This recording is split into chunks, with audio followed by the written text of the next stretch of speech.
All right, the new shop truck has been sanded off the Crisco's body shop. Wasn't really happy with the way it turned out, but Dylan's got it taped up here. Gonna two-tone it again.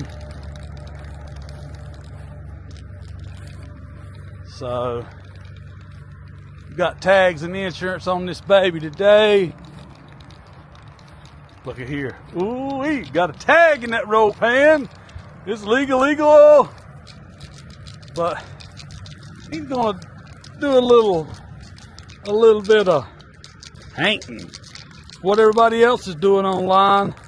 Rattle can paint jobs is getting thousands and thousands and thousands of views.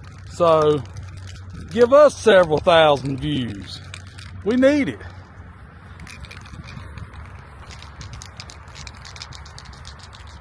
It'll be different soon. Y'all stay tuned. So let's go down here and check on Crisco Jr. here. Look, that color in the center, once it is wiped down with Penetro Flood, man, it's gonna look good. May make a body man out of him after all. Yeah, it looks good. So the other side still needs some more coats. Uh-oh, I felt a drop of rain. But I'm telling you, it looks good. It's covering good. Y'all stay tuned.